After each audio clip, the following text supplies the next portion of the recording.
vous étiez donc parti euh, de Point de Sable pour vous diriger au bac de la Tortue. Et du bac de la Tortue, vous êtes allé en direction du nord pour aller à la montagne Crochue, où vous saviez, enfin, que se trouvaient euh, des, euh, des géants, probablement. Mais en tout cas, il devait y avoir d'autres créatures, les Krieg, entre autres, qui sont des ogres, qui avaient tendance un petit peu à dévaster la région. Vous avez appris au bac de la Tortue que il y avait là un casino qui était tenu par la sœur d'une Lamy matriarche que vous aviez connue à Manimar. Euh,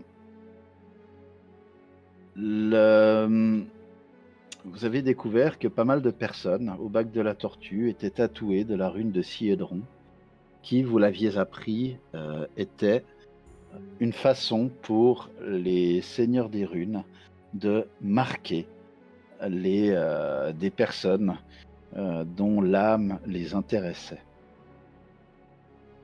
Euh, Vous êtes allé donc, pardon, vous êtes allé donc à l'assaut de la montagne Crochue. Euh, En cours de route, vous avez fait la connaissance de Rasmus, un gentil géant, euh, simple, mais pas simplet, qui vous a aidé à grimper en haut de la montagne Crochue et qui vous a aidé à vaincre les divers ennemis que vous avez rencontrés là-haut. Euh, dans les choses que vous avez découvertes, dans les affaires du maître de Séan, alias Bar le Brise-Eau, vous avez découvert donc un document qui vous disait: Barle, lors de notre dernier contact, Terractinus nous a affirmé avoir réduit son périmètre de recherche. Il pense que ce que notre Seigneur recherche se trouve dans une ville humaine du nom de Point de Sable. Terractinus va envoyer une partie des nôtres, pardon, ainsi que le dragon, attaquer la ville sous peu. Il se peut que des gens les poursuivent sur le chemin du retour. J'aurais alors besoin de tes esclaves ogres pour protéger la retraite de Terractinus jusqu'à Jorgan Point. Jorgenpoing. Jorgan Point. Sois prêt à rentrer dès que je te l'ordonne. Et c'est signé M. Fort de votre victoire, vous étiez en train de redescendre en direction du bac de la Tortue quand le sol se mit à trembler et que un bruit fort venant de l'amont se fit de plus en plus fort, vous laissant méduser face à un raz-de-marée qui descendait de ce qui était un barrage, le barrage de la croisée des crânes. Celui-ci, pour une raison ou une autre, avait cédé. Et c'est paniqué que vous êtes redescendu au bac de la Tortue et que vous avez trouvé le dit bac de la Tortue dévasté par cette immense vague destructrice. Vous avez pris la décision, Tilias, Rendil, Rokan et Kuro, de vous séparer en deux groupes. Tilia et Srendil devant aller directement à Point de Sable et vous deux désirant vous rendre dans les montagnes parce que Kurokaze a la certitude de devoir ou pouvoir trouver des renseignements qui lui sont précieux.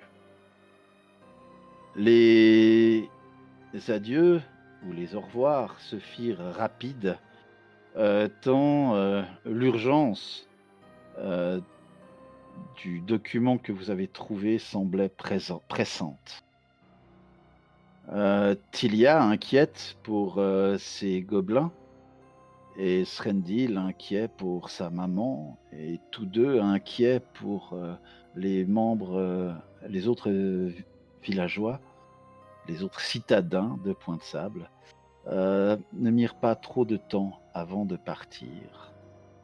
Et vous vous êtes vous-même mis en route, en direction du massif montagneux appelé les Trois Sœurs.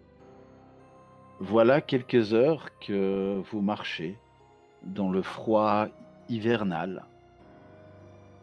Le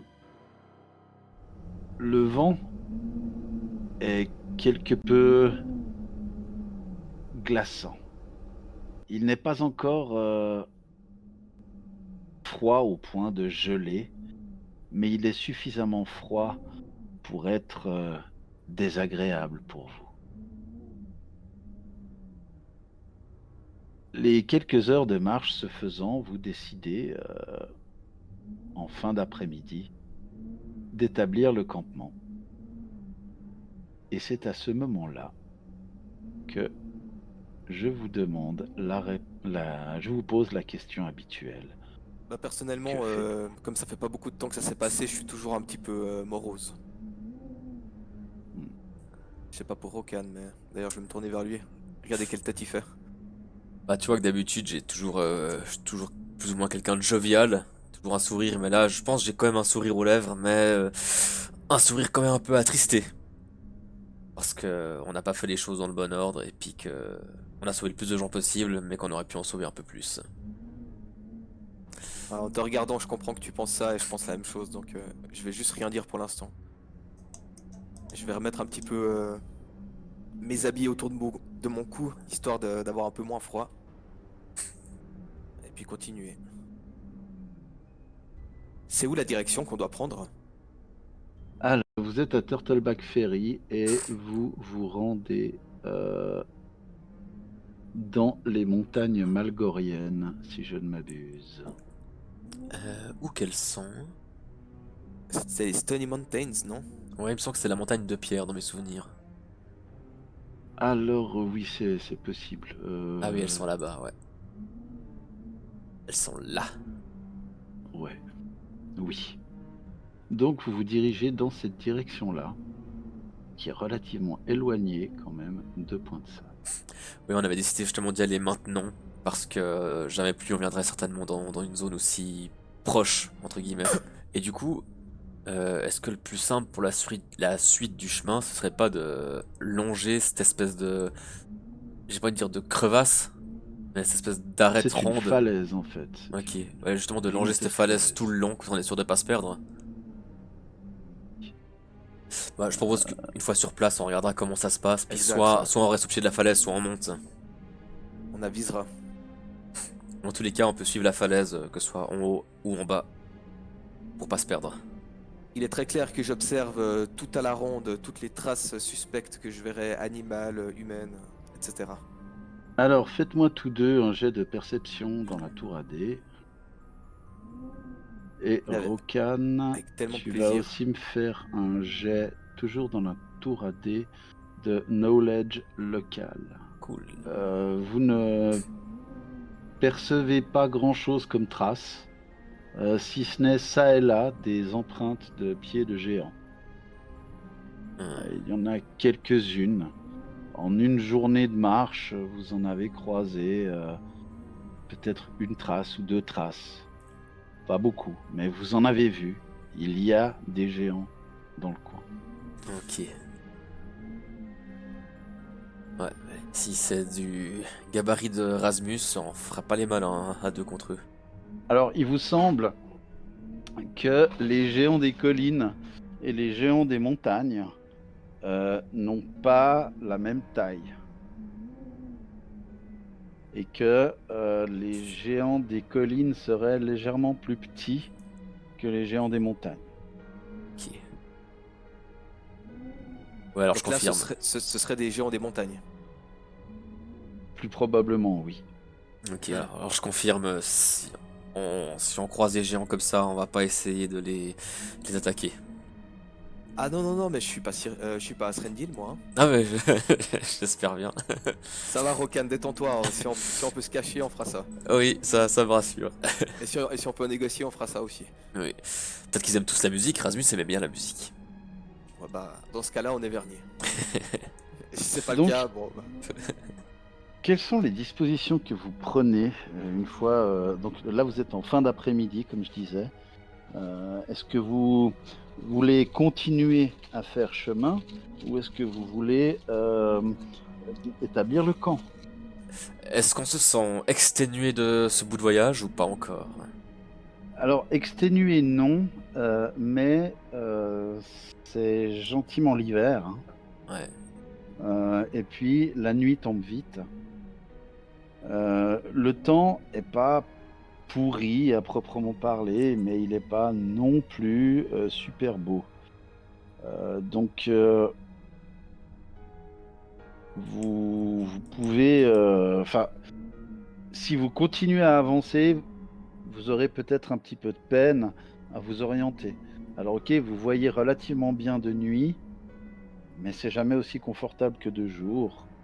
C'est vous qui décidez. Vous pourriez encore continuer, j'ai une sachant question. que vous avez marché toute la journée.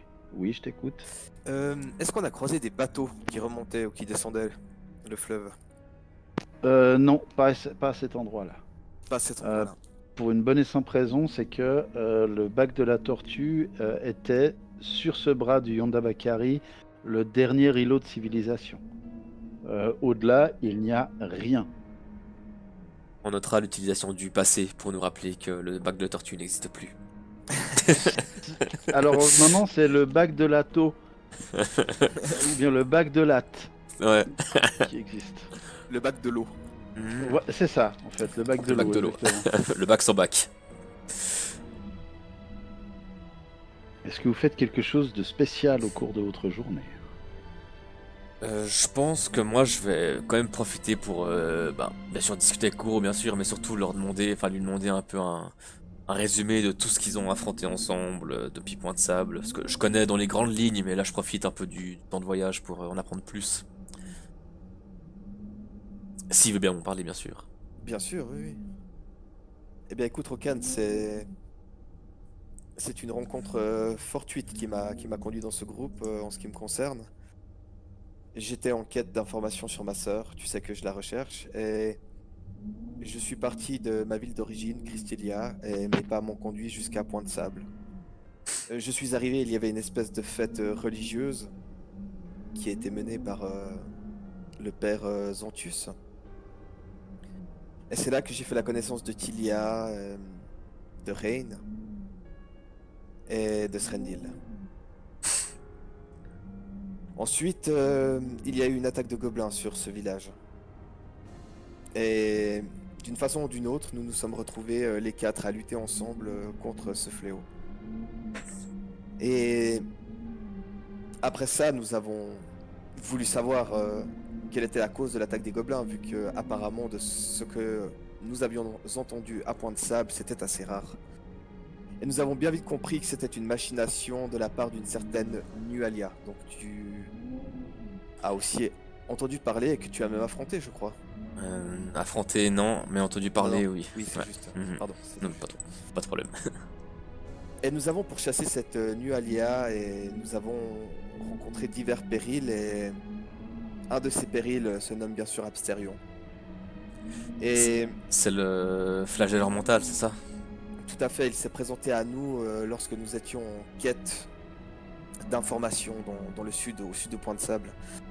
Nous recherchions l'auteur d'un meurtre, de plusieurs meurtres en fait, atroces. Et cela nous a conduit après à visiter un certain manoir et éradiquer une certaine personne. Enfin bref, nous sommes tombés sur cet Absterion. Et je ne sais pas pourquoi il a voulu faire un pacte avec moi. Et depuis, eh bien, j'ai compris qu'il manigançait quelque chose de bien plus grand. Ce que le reste du groupe t'avait déjà expliqué, c'est-à-dire qu'il souhaite posséder les plans, les planètes, les étoiles l'énergie de celle-ci, etc., etc. Ensuite, nos pas nous ont conduits à Manimar, où nous avons affronté une consoeur de l'ordre de cette Nualia. Ils sont à la recherche de... On ne sait pas encore exactement, mais d'énergie, entre guillemets, pour réveiller les Seigneurs des Runes, ou obéissent-ils directement à ce Seigneur des Runes? Je ne sais guère. En tout cas, ceux-ci ont l'intention d'être réveillés, apparemment. C'était un peu le constat que nous avions fait lorsque nous avions visité La la reine. forêt. Ouais. Pas la reine engloutie, c'était la forêt où on avait affronté avec le pont, etc. Je me rappelle plus le nom maintenant, tout près de Point de Sable. Ah oui. Bois Otique, c'est ça?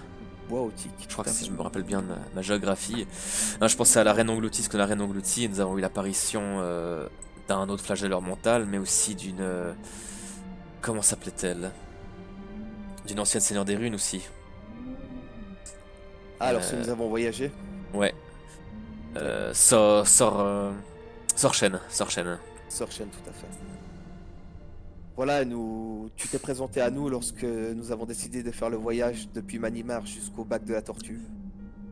Oui. Et c'est là que il y a eu quelque chose que nous n'avons pas compris. Le temps a cessé de continuer. Il est presque revenu en arrière. Nous n'avons pas compris encore tout à fait ces phénomènes.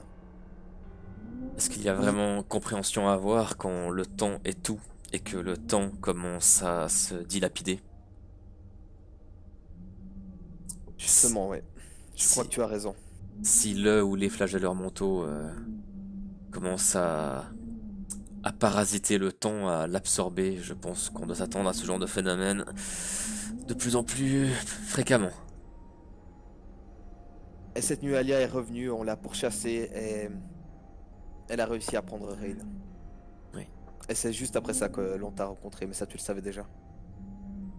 Oui, quand je suis venu à vous, j'avais juste ce fantôme qui s'était lié à moi et qui m'a donné le, comment dire, pas l'ordre, mais la conviction de devoir aller à un endroit précis. Et c'est là que je vous ai rencontré.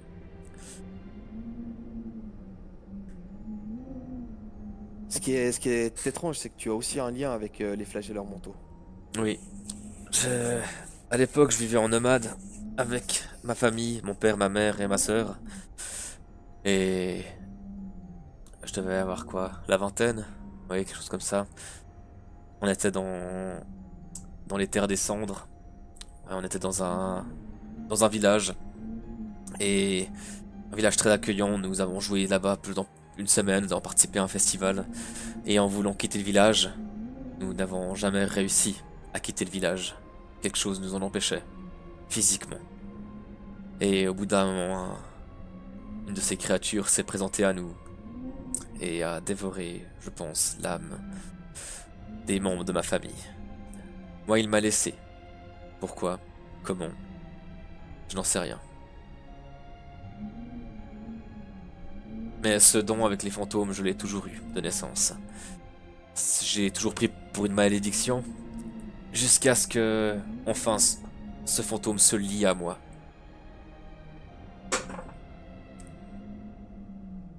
Tu l'avais déjà, ce lien avec les fantômes, même avant cet événement qui t'a pris ta famille. Oui, depuis tout petit. Et quand j'étais plus jeune, j'ai appris à me calmer avec la musique.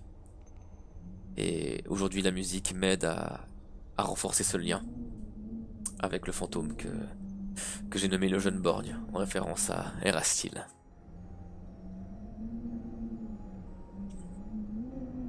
Alors, c'est la première fois qu'un fantôme se lie comme ça, enfin de cette manière à moi. C'est la première fois que je ressens de l'amour et de la volonté de cette manière. Et alors je l'ai accepté.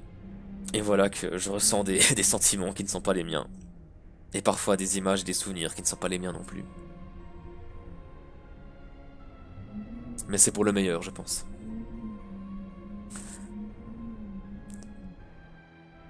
Étrange tout ça. Oui. Pourquoi est-ce que tu as tenu à m'accompagner auprès de mon passé? Eh bien, ce fantôme qui est qui s'est lié à moi, il ressent énormément de, de compassion à ton égard. C'est de toutes les personnes du groupe, tu es celui avec lequel je ressens le plus d'affection, via lui. Et je me dois du coup de t'accompagner. Et surtout, je vais pas te laisser aller tout seul. Tu vois, au moment où tu parles de Rain, c'est comme ça, et qu'il avait beaucoup d'affection pour moi, tu vois, que je ravale un sanglot. Hmm. J'essaie de me contenir en ta présence. Ouais, il montrait pas beaucoup ses émotions, mais en tout cas, on pouvait compter sur lui, ça c'est sûr, bien plus que sur moi. Et je ne l'oublierai pas, et je n'oublierai pas de lui faire honneur. T'inquiète pas, on le retrouvera. J'espère. Tu dois être bien le seul du groupe qui a autant la conviction et l'envie de retrouver Rain. Je ne sais pas comment ça se fera. Mais s'il est là, c'est qu'il y a une raison. Si un mort ne peut s'en aller, si son âme ne peut quitter Golarion, c'est qu'il a une raison d'être encore ici. À nous de trouver laquelle. En tout cas, je continue son œuvre. Nous avons été bénis, tu le sais, par cette entité Zamanak. Oui, Je pense que l'âme de Rain est grande. Et je ne pense pas qu'elle puisse être vaincue comme ça, aussi facilement. Car l'entité qui lui a donné ses pouvoirs est supérieure à tout ce que l'on connaît. La vie, la mort. oui. C'est le temps.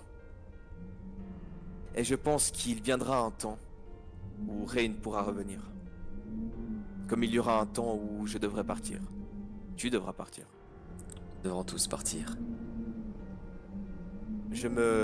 Comment dire? J'essaie de me rassurer avec cette idée. Que Zamanak ne laissera pas tomber Rain. Et qu'il ne nous laissera pas tomber nous non plus. Si une Même telle, si on doit affronter cet Absterion et toute son armée. si une telle entité est venue à votre rencontre et vous a béni de son pouvoir, c'est que vous êtes amené à accomplir de grandes choses. Et c'est à moi de vous accompagner, de conter votre légende et d'y participer du mieux que je peux. Je te remercie en tout cas de faire tout ça pour nous. Je crois que je te l'ai jamais encore dit, ou peut-être, mais je te le dis vraiment du fond du cœur, merci. Il n'y a pas de problème, t'inquiète pas. Merci de porter lui. Et je monte le fantôme. Oh, ce n'est pas une malédiction, au contraire. Ce n'est pas un poids, ce sont plutôt des ailes.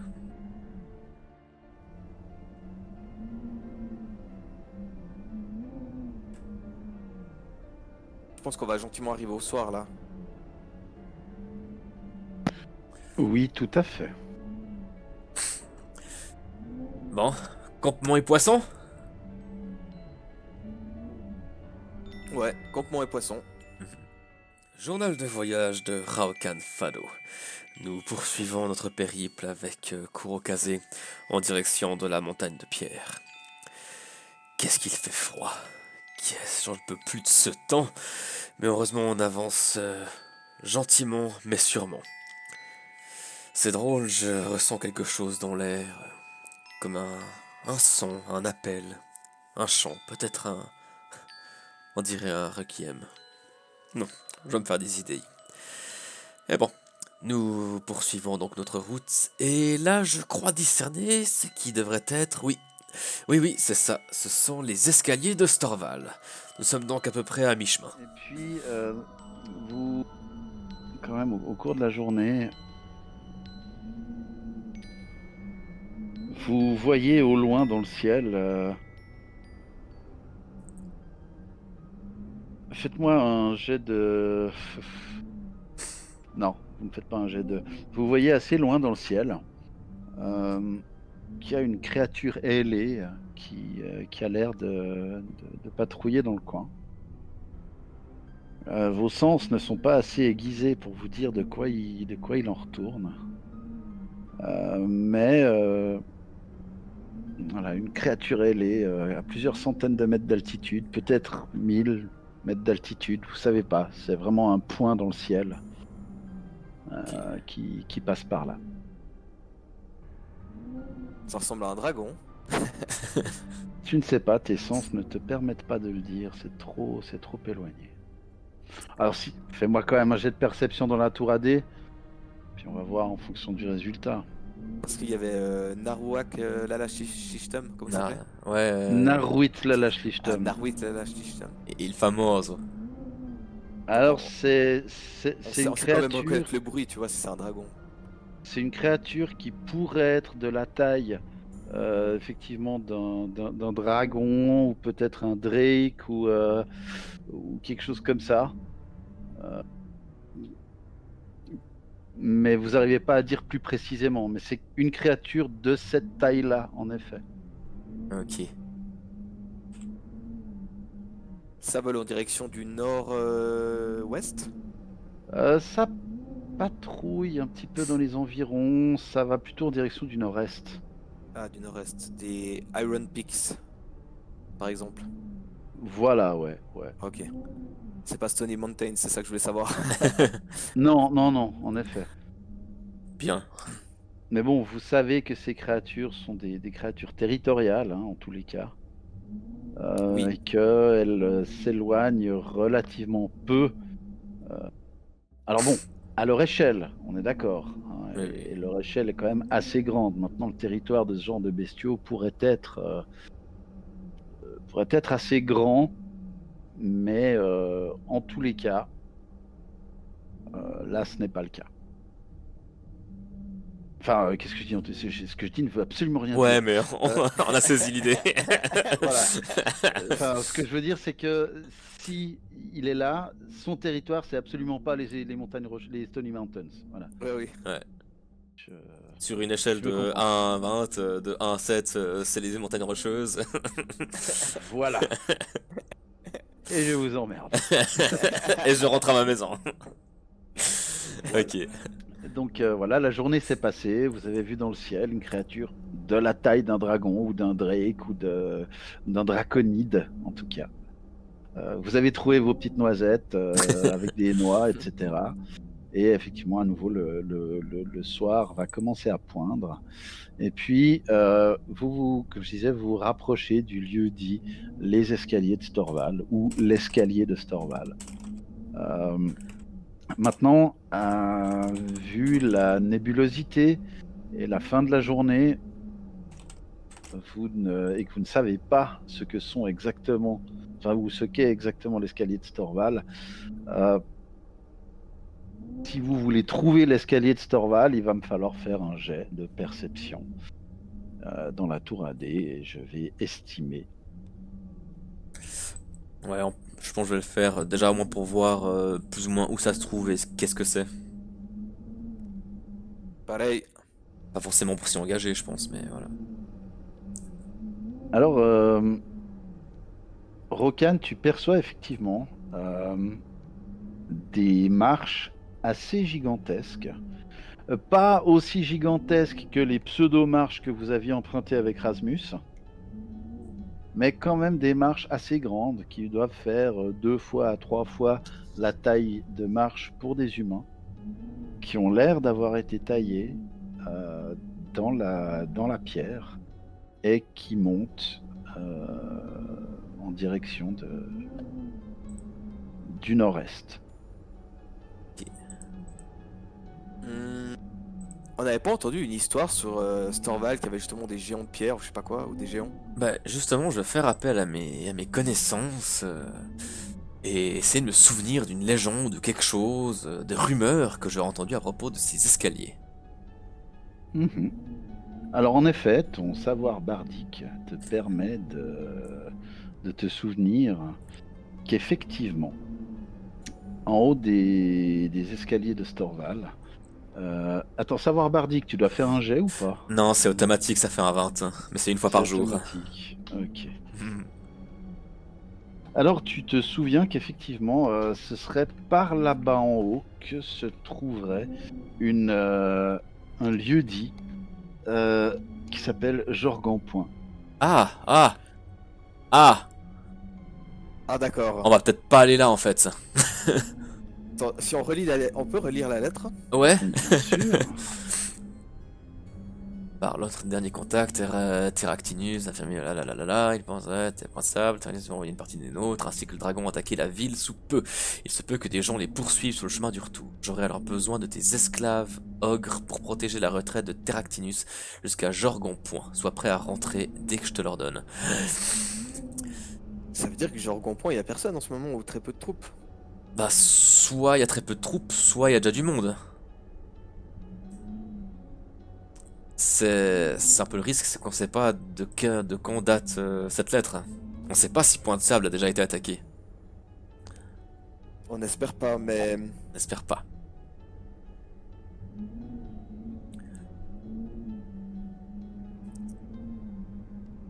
Alors, ce qui se passe, c'est que vous ne savez pas quand cette missive a été reçue. Et en admettant qu'elle ait été reçue le jour où vous l'avez trouvée, ça fait 3 jours maintenant. Donc on a trop d'inconnus pour savoir, ah ouais, de toute pour façon, théoriser. d'une façon ou d'une autre, on prend des risques inutiles. Voilà. Je serais même d'optique si on peut peut-être continuer et s'éloigner des escaliers de Storval. Ouais, ce qu'on va faire en fait, tout simplement, c'est qu'on va continuer dans la plaine. Et puis on va essayer de traverser le fleuve. De toute façon, on aurait dû le traverser en haut, donc Ouais. Bon, ça c'est pour le lendemain, je pense, du coup. on pourrait longer en fait la crête tout le long. Ouais, exactement. En fait, on reste au pied de la falaise. Exact. Journal de voyage de Raucan Fado. Ah, ce voyage en deviendrait presque monotone.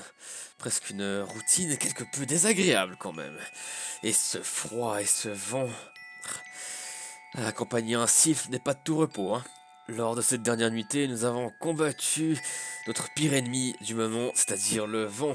Mais heureusement, des trappeurs passaient dans le coin, et ensemble nous avons pu nous réchauffer et nous faire un bon gueuletan. Nous ont renseigné un petit peu sur la route à prendre. Mais il y a toujours cette sensation en moi, toujours ce petit quelque chose qui semble m'appeler plus loin. Est-ce que ce sont les pensées du jeune Borgne peut-être? C'est peut-être ça, oui. Je crois qu'il est temps que j'écrive quelques lettres à mes coéquipiers. Allez, je crois apercevoir là au loin la montagne de pierre. Vous passez donc cette rivière, et puis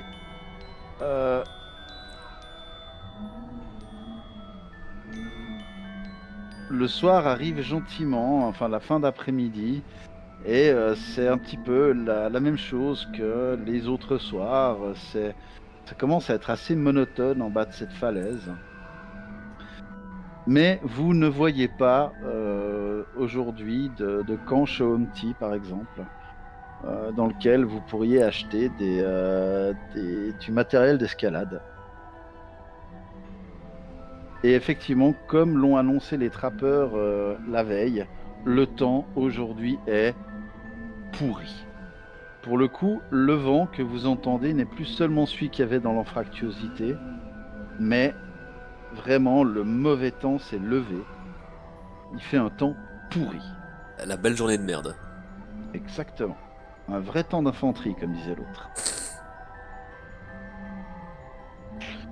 Une fois de plus, vous prenez vos dispositions pour poser le camp. Une fois de plus, la nuit s'écoule sans grande surprise. Il n'y a pas énormément de mouvement. Vous entendez des bruits d'animaux sans plus.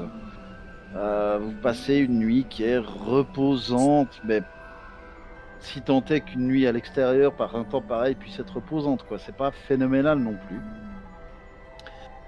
Et le lendemain, vous arrivez au pied des montagnes de pierre, approximativement à la mi-journée.